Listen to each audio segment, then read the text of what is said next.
اکٹھے بیٹھ کر ذکر کرنے کی ایک اور جگہ پر بھی فضیلت آئی ہے۔ رسول اللہ صلی اللہ علیہ وسلم نے فرمایا، اگر میں ایسے لوگوں کے پاس بیٹھوں جو صبح کی نماز سے لے کر طلوع آفتاب تک اللہ کا ذکر کرتے ہیں تو یہ مجھے اس بات سے زیادہ عزیز ہے کہ میں اسماعیل علیہ السلام کی اولاد میں سے 4 غلام آزاد کروں،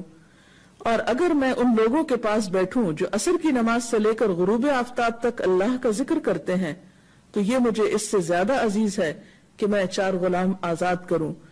تو اس سے پتہ چلتا ہے کہ اکیلے اکیلے ذکر کرنے کے علاوہ مل جل کر ذکر کرنا بھی باعث تسکین ہے، باعث رحمت ہے، اور انسان کے لیے ایک بہت بڑی سپورٹ بنتا ہے۔ آپ صلی اللہ علیہ وسلم نے خاص طور پر گھروں کی طرف متوجہ کرتے ہوئے فرمایا، اپنے گھروں کو قبرستان مت بناؤ، کیونکہ شیطان اس گھر سے بھاگ جاتا ہے جس میں سورۃ البقرہ پڑھی جاتی ہے۔ ایک اور جگہ پر آپ نے فرمایا کہ جس شخص نے 10 آیات کے ساتھ قیام کیا، یعنی رات کی نماز پڑھی، وہ غافلوں میں نہیں لکھا جائے گا، اور جس نے 100 آیات کے ساتھ قیام کیا وہ فرما برداروں میں لکھ دیا جائے گا، اور جس نے 1000 آیات کے ساتھ قیام کیا تو وہ ان لوگوں میں لکھا جائے گا جو بہت زیادہ ثواب جمع کرتے ہیں۔ پھر اسی طرح ہم دیکھتے ہیں کہ رسول اللہ صلی اللہ علیہ وسلم فرض نماز مسجد میں ادا کیا کرتے تھے، لیکن نوافل گھر میں ادا کیا کرتے تھے، تاکہ گھروں کے اندر بھی اللہ کے ذکر، اس کی یاد اور عبادت کی وجہ سے برکت ہو۔ تو ہم سب کو بھی چاہیے کہ ہم اپنے اپنے گھروں میں اللہ تعالیٰ کی عبادت کا خاص اہتمام کریں، بڑوں کے علاوہ بچوں کو، اہل خاندان کو، رشتہ داروں کو کبھی کبھار جمع کریں، مل جل کر اللہ کی باتیں کریں، اللہ کا ذکر کریں، تاکہ گھروں کے اندر رحمت اور برکت ہو۔ اور یہ بھی یاد رکھیے کہ جب اکٹھے بیٹھ کر ذکر کیا جاتا ہے تو اللہ تعالیٰ ایسے لوگوں کا ذکر اپنے پاس کے فرشتوں کے پاس کرتے ہیں۔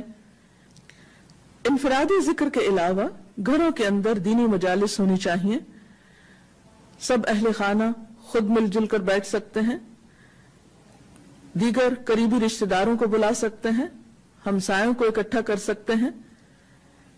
کیونکہ قدرتی بات ہے کہ جب انسان ایک مجلس میں اکٹھے ہو کر مل جل کر کوئی کام کرتا ہے تو اس کی اپنی ہی ایک خاص رحمت اور برکت ہوتی ہے۔ تو اللہ تعالیٰ سے دعا ہے کہ وہ اپنی یاد سے ہمارے دلوں کو آباد رکھے۔ اس سلسلے میں اگر آپ کے ذہن میں کوئی سوال ہے تو آپ کر سکتے ہیں۔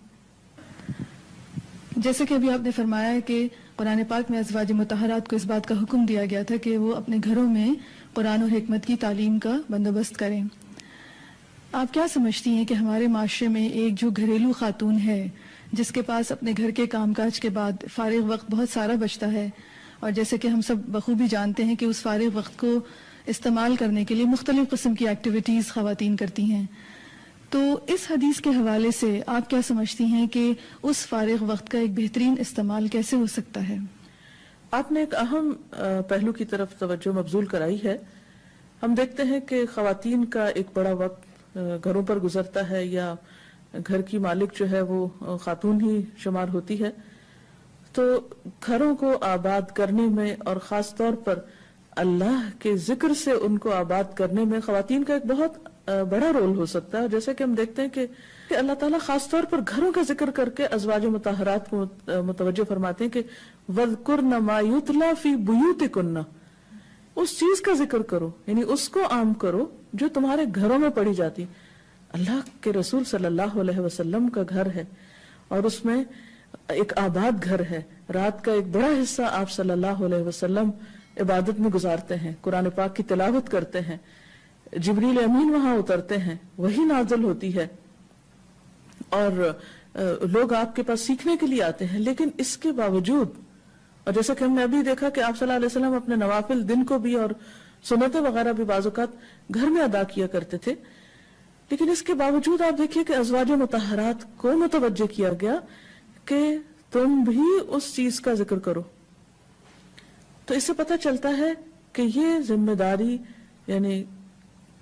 صرف مردوں کی نہیں، یہ ذکر کرنا صرف مردوں کا کام نہیں، بلکہ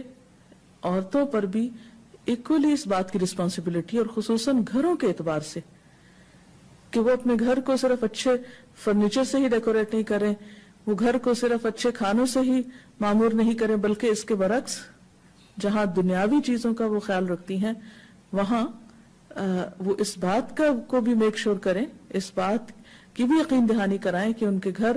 اللہ کی یاد سے آباد ہیں، کیونکہ حدیث بہت واضح ہے کہ جس گھر میں اللہ کی یاد نہیں ہے وہ گھر ایک مردہ گھر ہے، الٹا ہوا ویران گھر ہے۔ اور واقعی بعض اوقات ایسا محسوس ہوتا ہے کچھ گھروں میں ایک وحشت سی ہوتی ہے،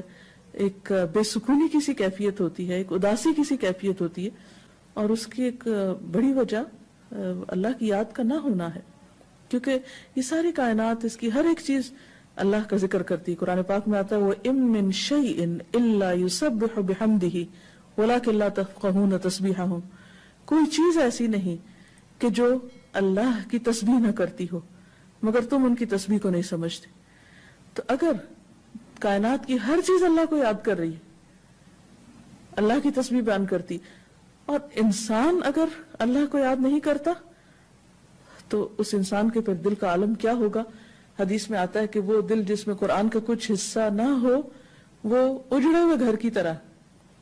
اور وہ گھر جس کے اندر اللہ کا ذکر نہ ہو وہ بھی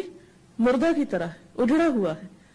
تو اس لیے بے حد ضروری ہے کہ ہماری خواتین جہاں دنیا کے اور بہت سے کام کرتی ہیں وہاں خصوصی طور پر اپنی ذاتی عبادات میں بھی اور پھر اجتماعی طور پر اپنے بچوں کے ساتھ کوالٹی ٹائم میں بھی ضرور اللہ کا ذکر کریں، سٹوری ٹیلنگ کے ذریعے، اچھی اچھی باتیں بتانے کے ذریعے، قرآن پڑھانے کے ذریعے۔ ہم دیکھتے ہیں کہ مسلمان امت میں یہ روایت بہت قدیم زمانے سے چلی آ رہی ہے کہ خواتین محلے بھر کے بچوں کو قرآن کی تعلیم، یعنی ناظرہ قرآن کی تعلیم عام طور پر دیا کرتی تھی، اور اس کو ایک سوشل ورک سمجھا جاتا تھا۔